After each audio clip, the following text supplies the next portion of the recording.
Assalamualaikum warahmatullahi wabarakatuh. Bismillahirrahmanirrahim. Alhamdulillahirabbil alamin.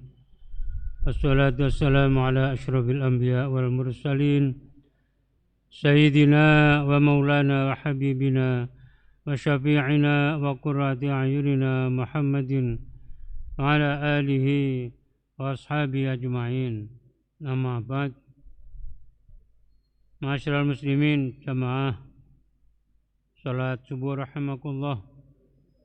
Puji syukur kita persembahkan kehadirat Allah SWT yang senantiasa melimpahkan nikmat karunia-Nya kepada kita semuanya, sehingga sampai pada subuh pagi ini kita sudah sampai di akhir Ramadan, dan semoga setelah Ramadan meninggalkan kita masuki bulan Syawal, kita tetap bisa melanjutkan amalan-amalan yang sudah kita lakukan selama bulan Ramadan ini, terutama jamaah sholat subuh kita. Semoga kita terus bisa mengikuti atau melaksanakan sholat jamaah subuh dimanapun sampai ajal menyebut kita semuanya. Allahumma amin.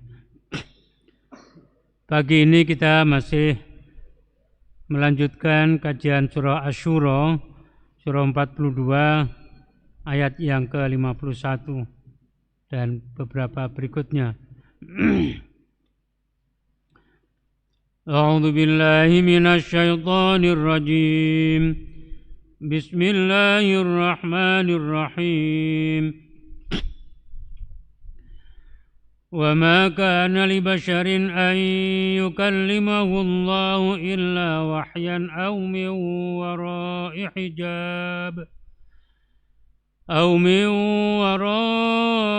حِجَابٍ أَوْ يُرْسِلَ رَسُولًا فَيُوحِيَ بِإِذْنِهِ مَا يَشَاءُ إِنَّهُ عَلِيٌّ حَكِيمٌ.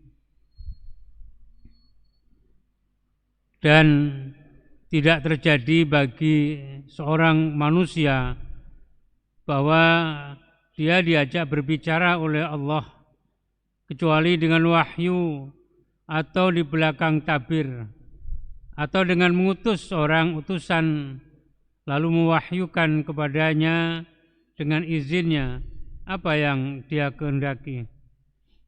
Sesungguhnya dia maha tinggi lagi maha bijaksana. Ayat-ayat kelompok ini kembali menguraikan tentang wahyu dari segi cara Allah menyampaikannya kepada para nabi. Dan tidak ada kemungkinan terjadi bagi seorang manusia bahwa dia diajak berbicara oleh Allah, yakni diberi informasi olehnya, kecuali dengan wahyu, yakni mencampakkan informasi secara cepat ke dalam kalbunya tanpa perantara siapapun, atau di belakang tabir, yakni dengan cara mendengarkan suara tanpa si pendengar dapat melihat pembicaranya, atau dengan mengutus seorang utusan, yakni malaikat yang dapat dilihat atau dirasakan kehadirannya dan didengar suaranya. Lalu sang malaikat itu mewahyukan dari waktu ke waktu kepadanya, yakni menyampaikan informasi Allah itu secara cepat, penyampaian yang dilakukan dengan seizinnya tentang apa yang Allah kehendaki. Sungguhnya dia maha tinggi lagi maha bijaksana. Kalimat bikalimatillah, kalimat yukallimuhullah, diajak berbicara oleh Allah, tentu saja tidak boleh dipahami dalam arti percakapan seperti halnya makhluk. Banyak uraian ulama yang berbeda-beda tentang apa yang dimaksud dengan kalam Allah itu.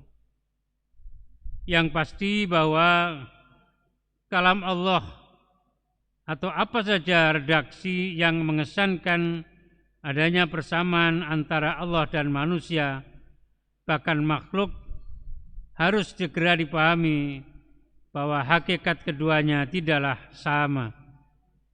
Karena tidak ada yang serupa dengannya. Laisa kamitslihi syai'un. Tidak ada yang sama. Allah tidak bisa disamakan dengan sesuatu apapun. Kita dapat menyimpulkan bahwa percakapan di sini bermakna dipahaminya apa yang hendak disampaikan Allah oleh objek yang dipilihnya. Kata warok bukan berarti di belakang, yakni antonim depan, tetapi dalam arti di luar sesuatu. Ini serupa dengan kalimat wallahu min waraihim muhit, yang secara harfiah bisa diterjemahkan Allah di belakang mereka maha mengetahui. Ini karena Allah tidak membutuhkan tempat sehingga tidak ada baginya dan bagi sifatnya ruang atas atau bawah, depan atau belakang. Firman Allah, innahu aliyyun hakim, dia maha tinggi lagi maha bijaksana, merupakan penjelasan kandungan uraian tentang wahyu yang diuraikan ayat di atas. Karena Allah maha tinggi, percakapannya tidaklah sama dengan percakapan makhluk, tidak juga sama dengan percakapan seseorang dengan orang lain. Dia juga maha bijaksana, sehingga dia memilih yang terbaik untuk diajak berbicara serta informasi dan tuntunan yang disampaikannya adalah yang sangat sesuai dengan kemaslahatan. Pengutusan Rasul yang dimaksud dapat juga mencakup banyak Rasul. Jika kita memahami kata Rasul dalam arti malaikat, ini bisa bermacam-macam. Bisa malaikat Jibril, bisa Israfil, bisa juga malaikat maut dan yang lainnya. Namun demikian, yang ditugaskan menyampaikan wahyu Al-Quran hanyalah malaikat Jibril alaihissalam. Berdasar firman Allah di dalam surat Asy-Syu'ara ayat 92, 94, 192, 194. Wa innahu latanzilu rabbil alamin nazala bihir ruhul amin ala qalbika litakuna minal munzirin.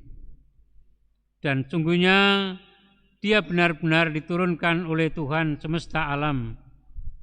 Dia dibawa turun oleh Ar-Ruhul Amin ke dalam hatimu agar engkau menjadi salah seorang di antara para pemberi peringatan. Cara yang lain adalah cara yang paling sering diterima oleh para nabi. Nabi Muhammad SAW menggambarkan pengalaman beliau bahwa wahyu yang disampaikan malaikat itu terkadang datang disertai dengan suara bagaikan suara lonceng, suara yang begitu keras, dan ini yang terberat menurut beliau. Sehingga di suatu saat ketika Rasulullah melakukan perjalanan di luar Makkah dengan menunggang kendaraan untanya, tiba-tiba unta itu terduduk lunglai. Ternyata ketika itu Jibril datang menyampaikan wahyu kepada Rasulullah dengan suaranya yang sangat keras sekali, yang menggelegar sehingga unta itu tidak mampu untuk bisa mendengarkan begitu kerasnya suara Jibril di saat menyampaikan wahyunya kepada Rasulullah Muhammad sallallahu alaihi wasallam. Dan tidak jarang malaikat menampakkan dirinya dalam bentuk manusia, baik dikenal maupun tidak. Bagaimana yang pernah terjadi ketika malaikat Jibril datang tiba-tiba dengan serba putih pakaiannya di saat Nabi sedang duduk-duduk dengan beberapa sahabat. Kemudian malaikat Jibril itu bertanya, mal iman, mal Islam, mal ihsan. Kemudian Nabi menjawab bagaimana yang ada dalam hadis beliau yang kemudian dijadikan dasar untuk menetapkan rukun iman yang 6, rukun Islam dan pengertian tentang apa itu al-ihsan. Ayat berikutnya, wa kadzalika auhayna ilaika ruham min amrina ma kunta tadri mal kitab walal iman walakin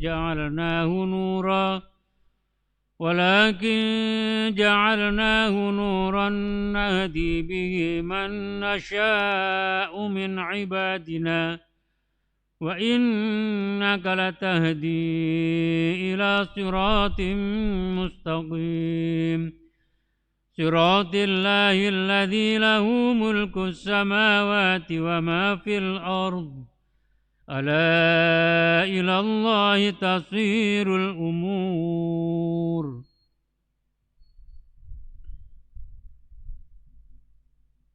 Ayat yang sebelumnya tadi menguraikan cara-cara Allah menyampaikan wahyu kepada manusia, kepada para utusannya. Nabi Muhammad SAW adalah salah seorang yang mengalami, yang menerima wahyu itu. Pada ayat di atas, ayat 52, 53 ini, hal tersebut ditegaskan. Di sini dinyatakan bahwa dan demikianlah kami melalui malaikat Jibril alaihissalam telah mewahyukan kepadamu ruh, yakni Al-Quranul Karim, yang merupakan salah satu dari urusan dan wewenang khusus kami. Siapa yang mengindahkannya akan hidup rohaninya dan memperoleh kehidupan abadi.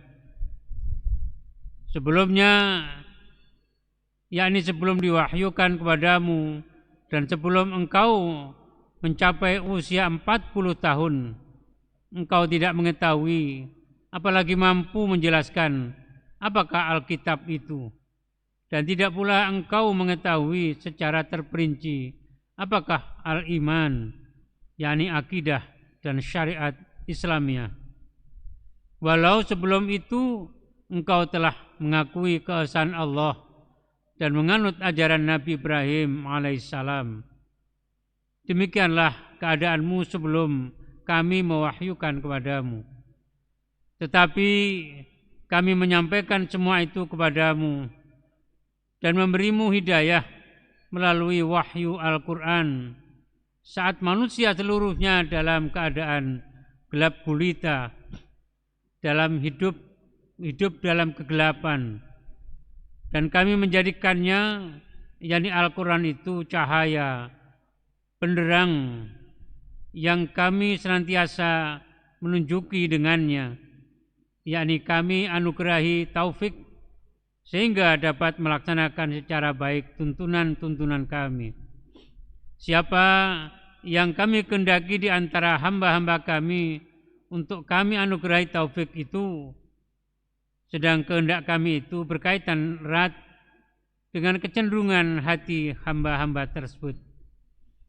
Engkau, wahai Nabi Muhammad, adalah salah seorang yang kami anugerahi taufik dan hidayah. Dan sesungguhnya engkau benar-benar memberi petunjuk, yakni mampu menjelaskan dengan baik cara-cara menuju ke jalan yang lurus, jalan yang benar, yaitu jalan Allah yang lebar, yang memilikinya segala apa yang ada di langit dan apa yang ada di bumi. Ingatlah bahwa hanya kepada Allah senantiasa kembali semua urusan, atau akan kembali dengan amat jelas semua urusan di hari kemudian nanti. Kata kadzalika dipahami sebagai menunjuk kepada 3 macam cara atau taklim pembicaraan Allah, taklim pembicaraan Allah yang disebut ayat yang lalu itu. Ini menurut Tabatabai dikuatkan oleh riwayat-riwayat yang demikian banyak yang menginformasikan bahwa Rasulullah Muhammad SAW sebagaimana memperoleh wahyu dengan perantaraan malaikat Jibril, juga memperolehnya dalam keadaan bermimpi. Dan ini menurut ulama yang merupakan bagian kedua, juga beliau memperoleh wahyu tanpa perantara sebagaimana disebut oleh cara pertama. Pendapat ini juga menyatakan bahwa kata kadzalika menunjuk kepada wahyu yang diterima oleh para nabi yang sebelumnya. Hanya saja menurutnya jika dipahami demikian, yang dimaksud dengan ruh adalah malaikat Jibril alaihissalam atau apa yang diistilahkan dengan ar-ruhul amin. Banyak ulama yang berpendapat bahwa mewahyukan ruh yang dimaksud ayat di atas adalah mewahyukan Al-Quran. Penganut pendapat ini mengatakan dengan firman-Nya, walakin ja'alnahu nuron, tetapi kami menjadikannya cahaya. Sedang di tempat lain Allah melukiskan Al-Quran sebagai cahaya.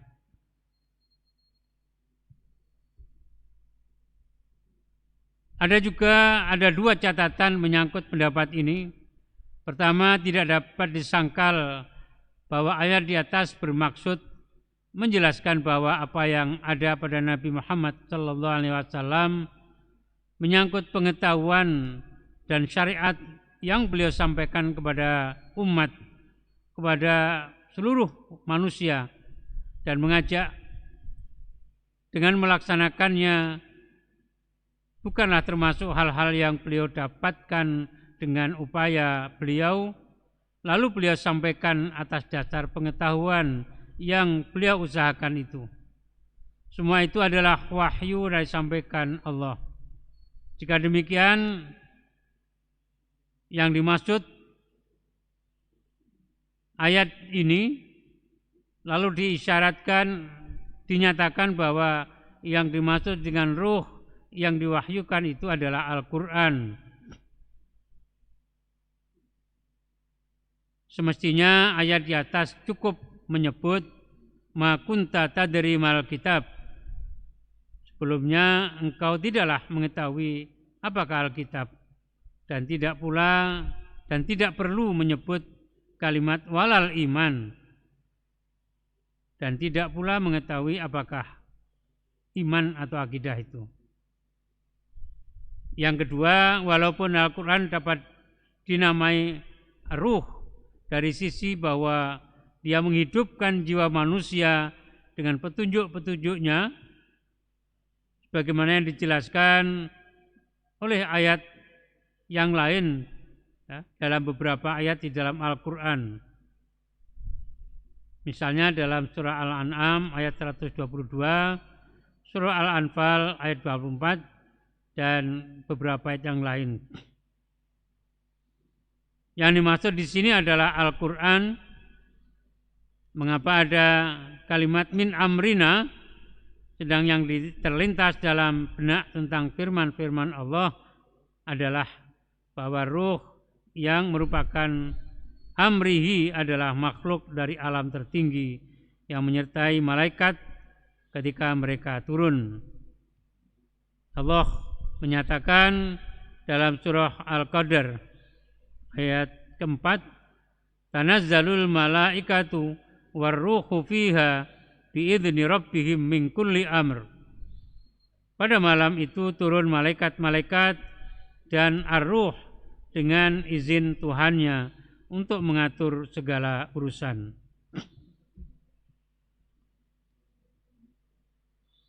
Kendati adanya catatan di atas, ulama dari Iran ini berusaha menyelesaikan kemuskilan itu dengan menyatakan bahwa penyebutan kata al-iman di samping Alkitab disebabkan keimanan Nabi Muhammad SAW dengan perincian kandungan Alkitab, baik pengetahuan maupun syariatnya, merupakan salah satu yang berkaitan sangat erat dengan turunnya kitab itu, bahkan tidak terlepas darinya. Dan dengan demikian dampak positifnya atas dasar itu tidak ada salahnya menyebut kata al-iman sesudah kata Alkitab, seakan-akan ayat di atas menyatakan, dan demikianlah kami mewahyukan kepadamu satu kitab. Sebelumnya engkau tidaklah mengetahui apakah Alkitab dan tidak juga merasakan dalam hatimu, dalam dirimu dampaknya. Pernyataan bahwa Nabi Muhammad SAW sebelum ini tidak mengetahui tentang al-iman bukan berarti bahwa beliau tidak beriman kepada Allah SWT. Tetapi yang dinafikan ayat di atas adalah tentang iman dalam perinciannya. Itu sebabnya ayat di atas tidak menyatakan sebelumnya engkau bukanlah seorang mukmin. Penyebutan kalimat alladzi lahu ma fis samawati wa ma fil ard, yang miliknya segala apa yang ada di langit dan apa yang ada di bumi, setelah menyebut siratullah, berfungsi sebagai bukti atas ketepatan dan kesesuaian jalan lebar itu dengan para mukallifin, yakni manusia. Ini karena siapa yang menguasai segala sesuatu, tentulah dia mengetahui sifat dan ciri-cirinya serta apa yang terbaik baginya. Dengan demikian, jalan yang ditunjukkan buat mereka pastilah jalan terbaik dan mengantar kepada kehidupan dan kebahagiaan mereka.